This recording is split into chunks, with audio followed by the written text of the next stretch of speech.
Hello. Welcome to Culturally Distressed. I'm Miyoko Sakatani. I'm a second generation Japanese American or Nisei, and I am a straight baby boomer. And you know something? I've been culturally distressed all of my life.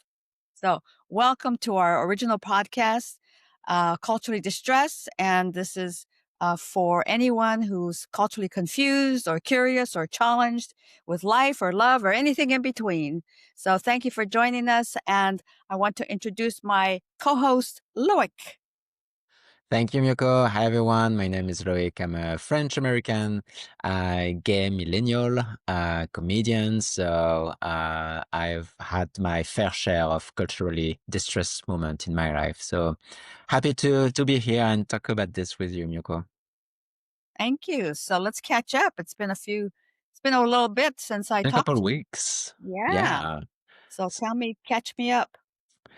So I think last time we talked, I was in Miami. Yeah. Good Which was, travel. yes, very lovely. And I really like Miami. I love Art Deco, so I think it's a good, beautiful architecture. So yeah, it was a great city to spend a few days in. Then we went to visit Patrick's family. He has some family in like Central Florida, and Georgia. So it was nice to meet everyone, celebrate the engagement, and also see some part of the US that I've never really been to. So it was really nice. And then we had a wedding in New Orleans, which I Wow. really love. Yeah. So it was really a really cool trip. For some reason, I feel like the life brings me back to New Orleans every 10 years. It's my third time over there. Um, I remember last time I was there, actually, I took a walk in one of the famous like cemetery, and I saw my family name on a tomb because there used to be a lot of like French influence. Okay. And There's a lot of French speaking there, isn't yes, yes, yeah, yeah, yeah. Yeah, there used to be a big French influence and, Creole as well. And it's, this blend of folk culture. It's such a really cool, place. Like same, the architecture. I really love those, beautiful houses with the balcony and that side, really absolutely gorgeous. Um, jazz, but y- the music. yeah, yeah, hearing the music and everything, and the wedding was so much fun. Such a cool crew of people, and yeah, amazing, great vibes. But yeah, it's really funny. I forgot who said that, but there's a quote, which is, the US is New York, San Francisco, and New Orleans. Everything else is Cleveland. Which I think is very funny. But also I can see it because I feel like those three cities have really something unique. I feel like no one else does New Orleans. You know what I mean? It's like you have to go there to actually experience what it So, is. And yeah, was this a family or a friend got married? it was Patrick's college friends group. Oh, So yeah, it was a fun crew. Uh, so yeah, it's always great. I always feel very grateful when I actually get to visit more of the US. It's such a big country. There's so many places yeah. to see and visit. So yeah, so it was great. Happy to be back home. Like I always, I love traveling, but I always also love to come back and just get back to my routine. So happy to be back in LA. It's But enough about me. What about you? What's up? How are you guys yes, and I doing? noticed that your beard is still still longer than usual. Right? Yeah. I guess that's my holiday style. I mean, I like it. I like it. I Yeah. used to having it, looking at it shorter. I know. I've been thinking about getting rid of it, because like some people keeps telling us uh, that Patrick and I we look alike, and so Oh, he has a beard. So I was like, should I just get rid of my beard so that people stop saying that? But you know what? It's karma. I used to make fun of these couples. I used to make fun of twin gay couples, yeah. and now it looks like I'm in one of them. So That's funny. So how have you been? Oh, we've been busy and having fun. So Richard and I Yeah. were all doing our annual Mr. and Mrs. Santa Claus. So What? we've Where's my already invite? we've already had 5 gigs, and mostly with in Chinatown, and Okay. we were from anywhere from 5-year-old to 12 years old and Oh. 90-year-old, and everybody loves Santa and Mrs. Claus, and it's really nice. That's So really wait, I'm confused because I thought you were talking about the party, but no, you guys dress up and we go. dress up, we go, we sometimes we're surprised, and sometimes we're planned, and you know, we sometimes we sit there and then we give gifts to all the kids that come up and take a picture for their family. Uh, Nice. it's really and you know, these are all usually low income or Yeah. children or immigrant children. And then we went to a senior citizens program, and we took pictures with 90-year-olds. So Oh, that's yeah, amazing that you guys are doing this. I love so we this. only have two more to go before Okay. Christmas. So it's really fun, very rewarding. And Yeah. but the other thing I want to mention is we went to the California Museum in Sacramento. Have you Oh, been? how was it? No, never. The reason I went there is, you know, this is so funny because I was born and raised here, Yeah. and, you know, sometimes we don't go to these places that people come from all over the world to come to see. Yeah. But, yeah, I went there for research because 'cause I'm doing intensive research on my solo Yeah. performance, and a very impressive, museum, and, it's Mm. right near the Capitol Okay. and the Capitol building, and it's, really focused on diversity. It's I don't Oh, okay. a museum like this, anywhere else actually, because they have huge sections for almost every minority group, and, Mhm. yeah, it's very lovely and That sounds amazing. very well done. So, I was very impressed. Well, I'll definitely check it out next time I'm in Sacramento. Yeah, it's a great way to learn a little bit Yeah. about our history, and you'd be surprised how many well-known and celebrity musicians that were born and raised here. I said, "Oh Yeah. my god, she was born and raised here? I didn't Yeah. know."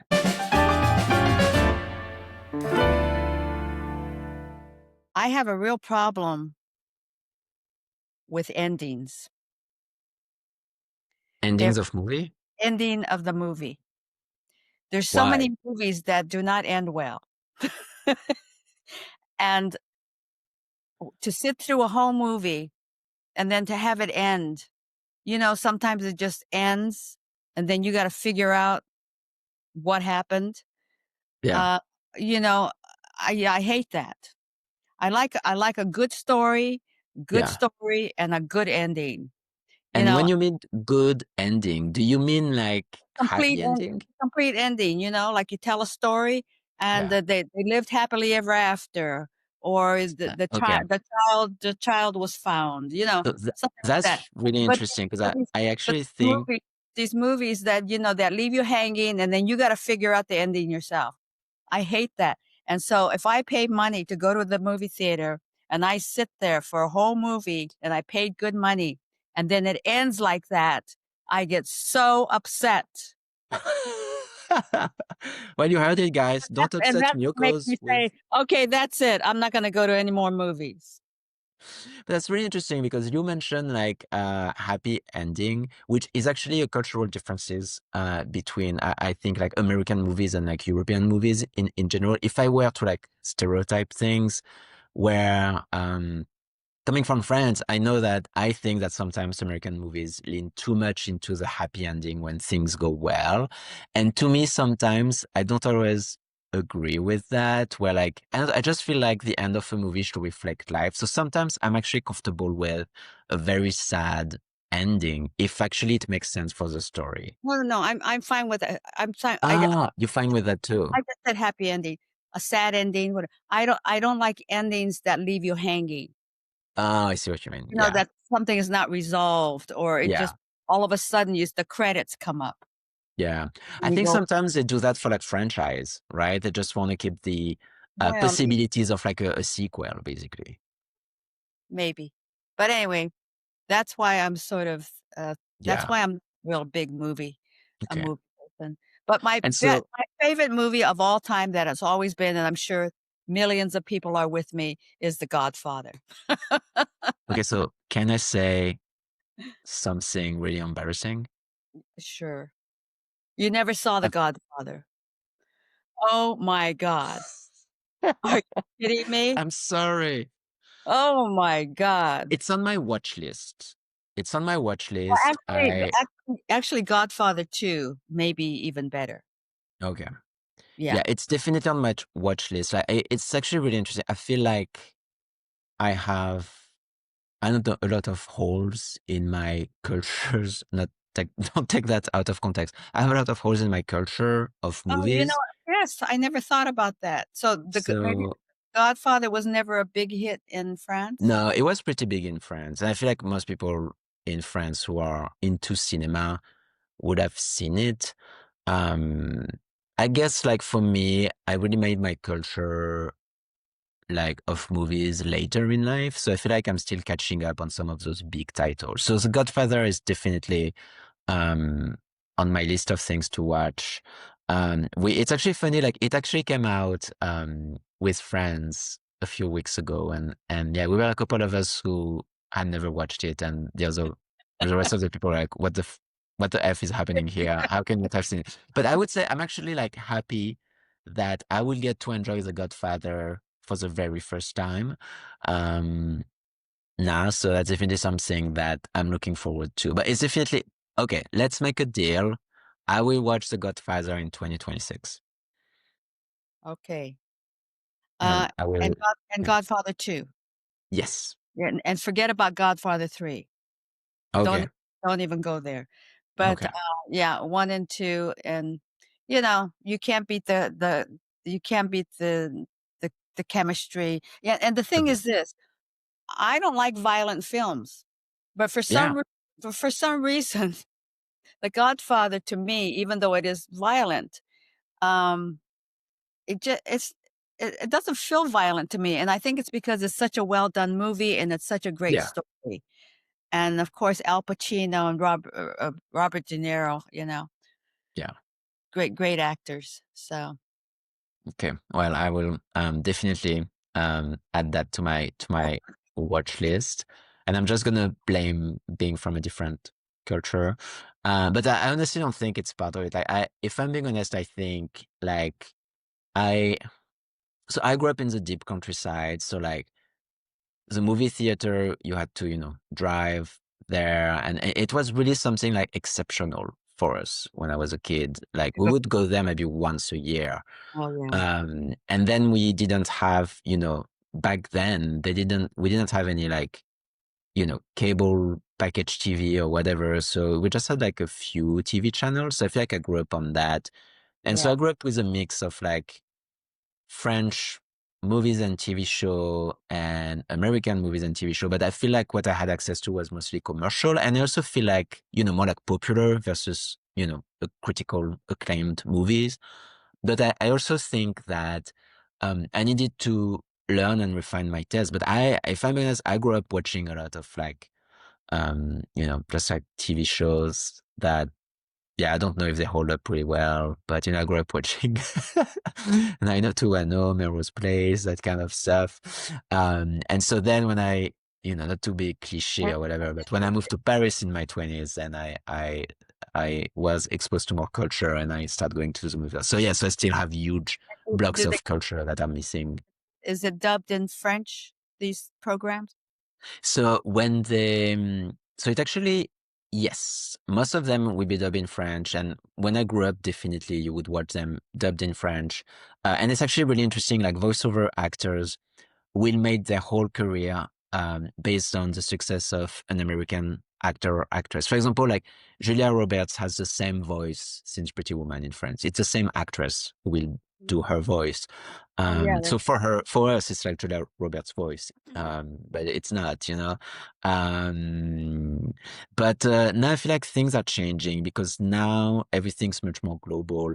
And I know my generation will actually watch what's happening in the US and then you start to have agreement where everything that's being released in the US, now you can see it the day after in Europe, and so they don't have time to dub, right? So my generation, then we start watching like English with subtitles, and actually I did that a lot too because I wanted to learn. So back when DVDs were a big thing, I would actually like watch DVDs of like American TV shows, and I would watch them in English with English subtitles so that I could, train my understanding of English. So I feel like it's changing, but like French TV by default is like dubbed. Everything's dubbed. Anyways, we seem like we're stuck on movies for this period, and we sort of got to move on. That's But is true. there a highlight from your 2025? Is there anything in the year that was a highlight for you for the year? You mean for me personally, or in terms of what I've seen? No movies. We're going off of movies now. We're Okay. talking we're talking about you personally. How was your year? Is there anything that stands out in your year that makes 2025 a special year Oh for my you? God. Of course, so many things. I mean, on a personal level, I mean, I got engaged. Oh, well, that's So a yeah, thing. that's a pretty big thing. Yeah, So that was stop right great, there. obviously. Yeah, pretty big year.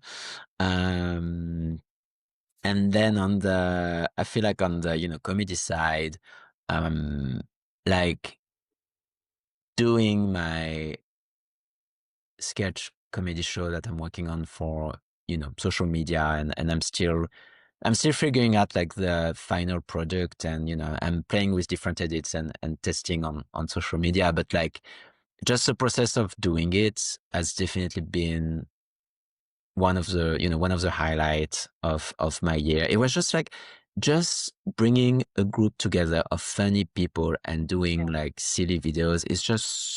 It just brings me so much joy, and hopefully will bring joy to the people who would get to see What? it. Yeah.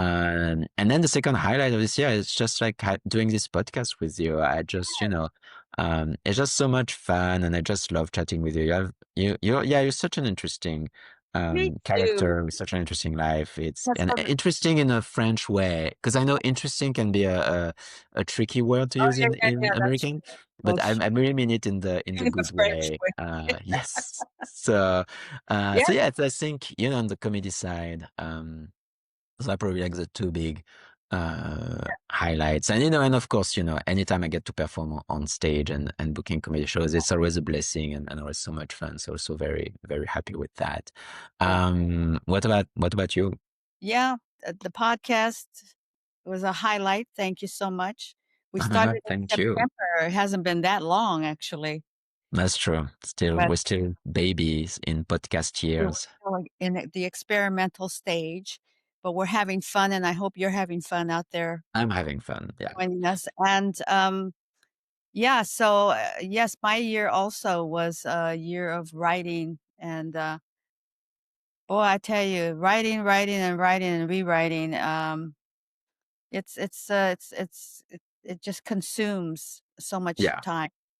Um, but there's joy in it, Yeah. and absolute joy in it, because I know that the end results. That by the way, it's going to be my solo show in the first weekend in February, and give you more information later.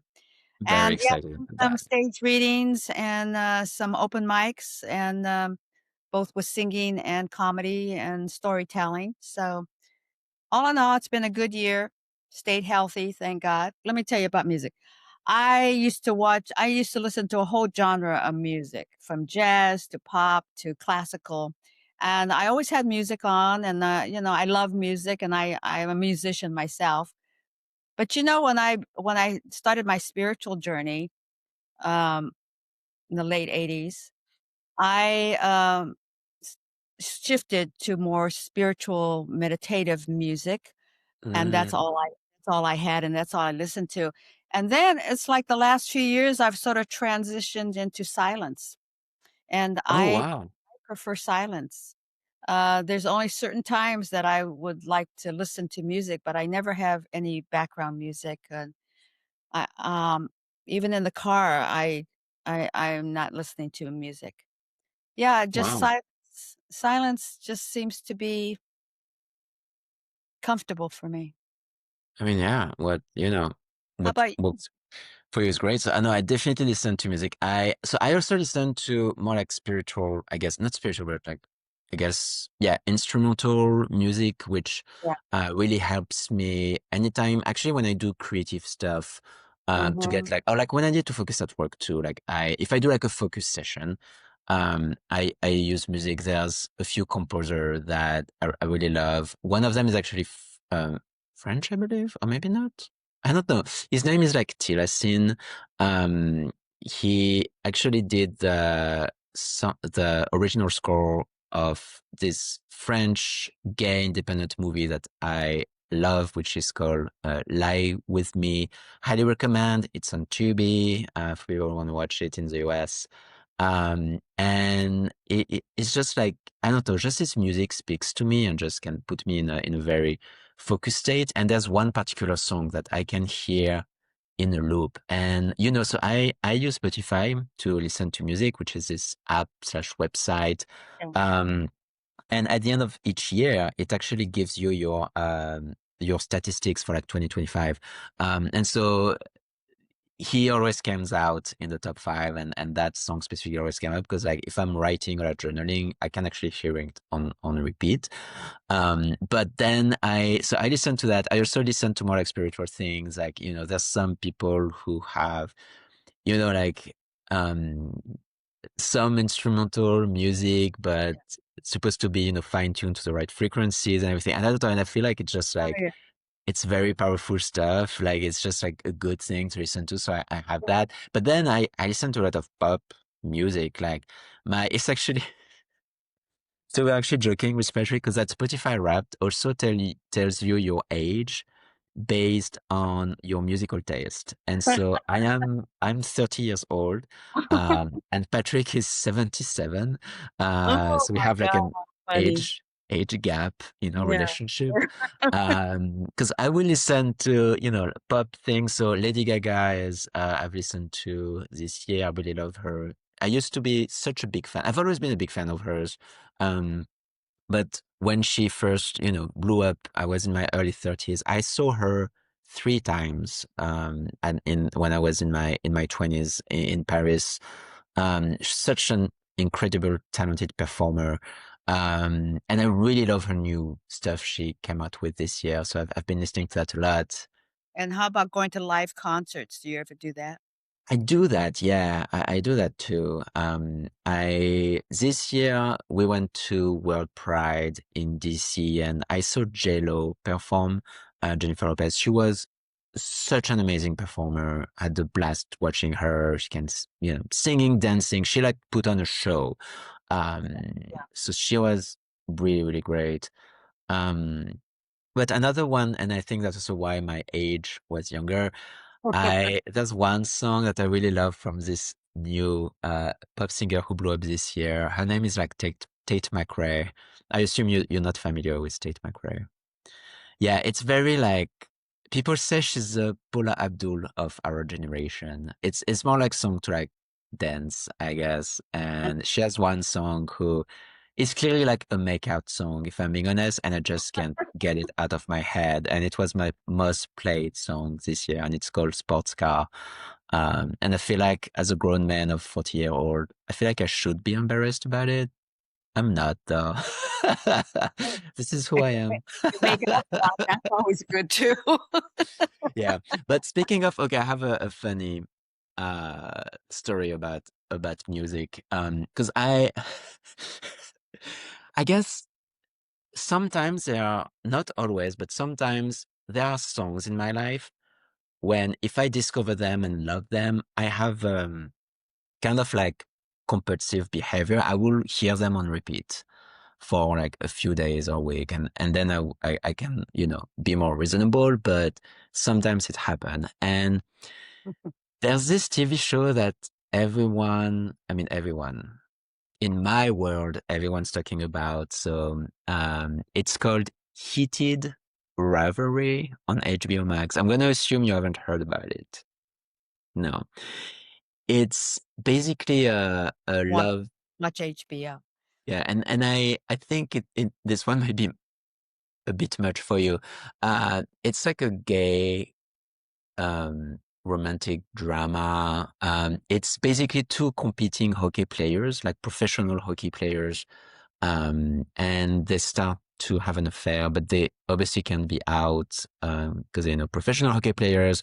So you follow their story. And it's really like it's a great show, but it's also very, very graphic. The love scenes are pretty Oh, then intense. I'm gonna get HBO Max then. It's a okay, so actually you might be into it. So when I'm listening to you talk about movies and HBO and stuff, it's or TV. So it sounds like you tend to watch more gay oriented type That stories. is a great point. It's like I think yeah, I would say yes, because I feel like you can obviously relate. I don't know, I just feel like, I mean, first I want to support, queer creators out there, queer talents. And yeah, I love, to see like queer excellence and support it in, any way, shape or form I can. Um, isn't it and I wonderful? think that's, Isn't it yeah, wonderful that now we have that available? we Of do. And, we didn't have that when I was growing up. course, And of course not. yeah.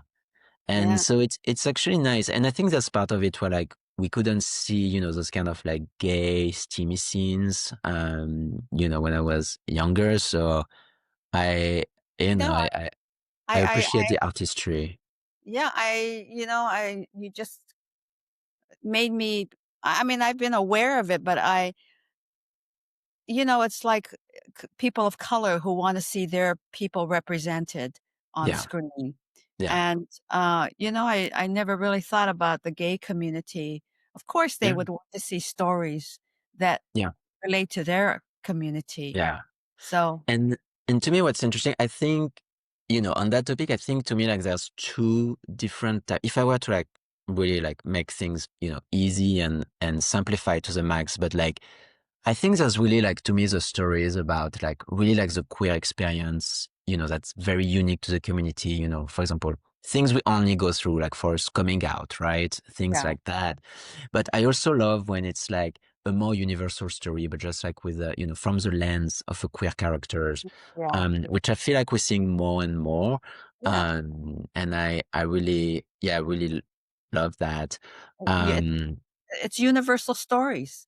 it is, yeah. But that, so that gay hockey player TV show, it's really funny because like the gays love it, but also like I have a lot of straight girlfriends around me who are like obsessed with that TV show. I actually started watching it because one of my really good friend, Supriti, she just loved this show so much.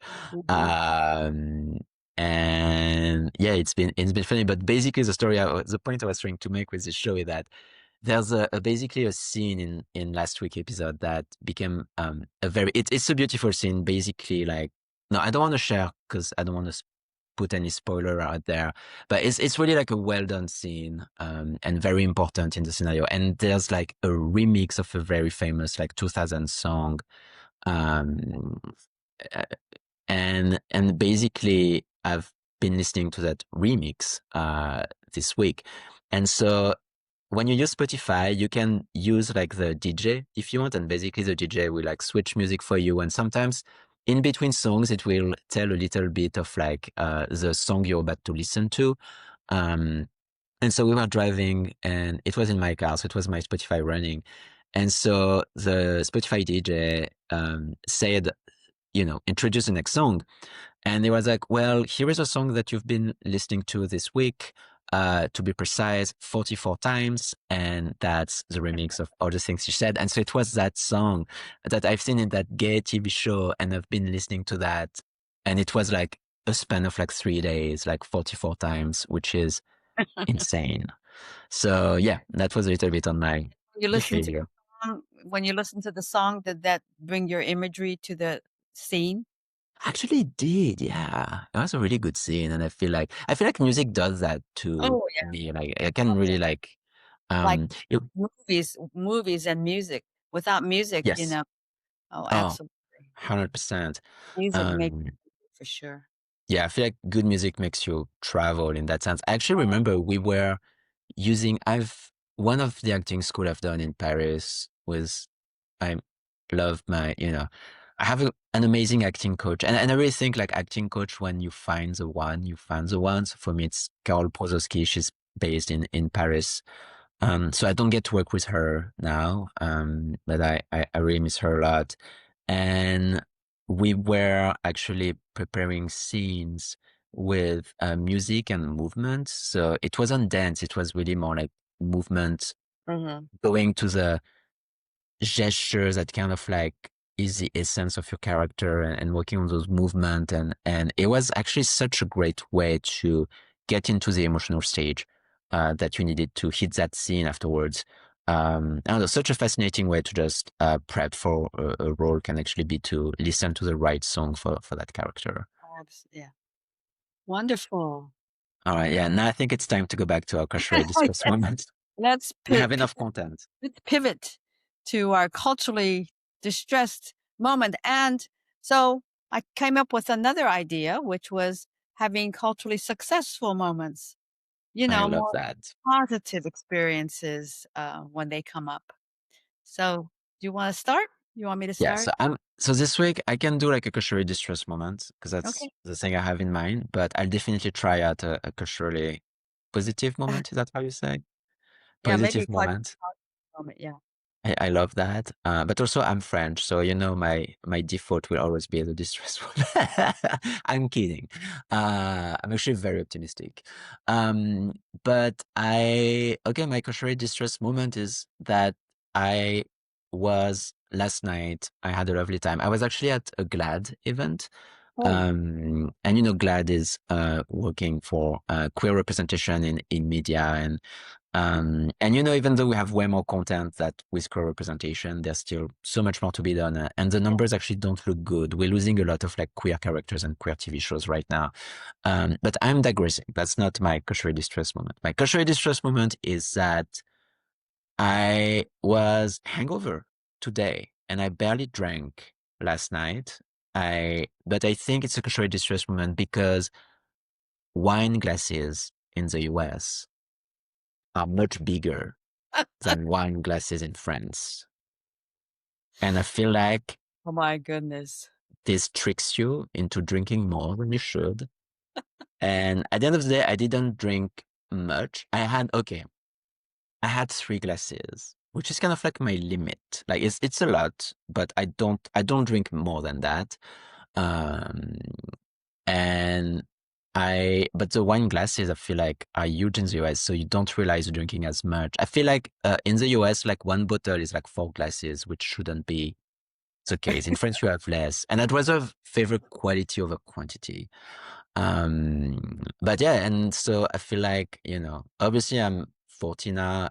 I don't drink much too, so I feel like anytime I drink a little, it's a lot on my body, which is also why I don't do it much. But I do enjoy a glass of wine once in a while. I do enjoy, a glass of champagne once in a while. And I feel like in the US, it's just I'm not my tiny French build. I'm not made for those big American cups. Yeah. And you're being forced to drink the whole cup too. I know, because I feel Sounds bad like a too. good it sounds like a good stand-up comedy routine, though. Yeah, maybe I definitely, yeah, I think that's something I can work out I of have a hangover this. because in the US, the Yeah, glasses are much bigger than in big. Yeah. All right. What about you, Miko? What's your culturally positive positive moment? moment. Yes, I like culturally positive moments. I was calling it culturally successful moment, but positive sounds good. Yeah, so, going back to Mr. and Mrs. Santa Claus. So Richard is tall and white and blue Yeah. eyes, and he's got a great outfit, he's got a great beard, and, I mean, really high class Santa. I can Um, see it. Yeah. yeah, he really looks. I mean, people are thrilled when they see him. And then you have Mrs. Santa, who is Asian and short. And what's so wonderful is because most of our appearances and projects are in the Asian community, and most Asian kids, a lot of immigrants, some are not even exposed to Christmas. And for me, for them to see an Asian Mrs. Santa, I think it provides some comfort. And their eyes get real big when they see the two of us together. So it's not only representation, but it also shows diversity, and it shows interracial marriage. And yeah, I think we're great. I you guys are great and amazing and such relationship goals. And I just love that so much. Yeah, I feel like just like representation matters at each and every level. And just for those kids to be able to, yeah, see um Mrs. Claus who looks like them. It's just so cool. I just love that you guys are doing this. Thank you. We love doing it. Please send me a picture. Oh yes, I was gonna try to have a photo to show, but yes, I will send you a picture. I thought I never sent you a picture of Mr. and Mrs. Claus. Okay, I will do that. No, I've never Anyway, seen you guys. Yeah. I think it's looking at the clocks. Looks like it's time to sort of wrap up. And Yes. I just wanted to thank everyone for joining us today. Thank you. We really appreciate you for joining us, for supporting us, and I hope you're enjoying the program like we are. Yes. Thank you so much. Yeah, au revoir. And yes, and they can join us. They can join us where? Yes. You guys. So you can listen to this podcast wherever you get your podcasts, Spotify, YouTube, Apple. You can also reach out to us on social media. We are on TikTok and YouTube and Instagram, culturally distressed pod. And we also have a Gmail address with the same handle. And I've been a bit behind in posting on social media, but I will get back to it. And if you send me a message, I will answer. All right. And a shout out to our unsung heroes, all the teachers out there. Thank you so much for all that you do.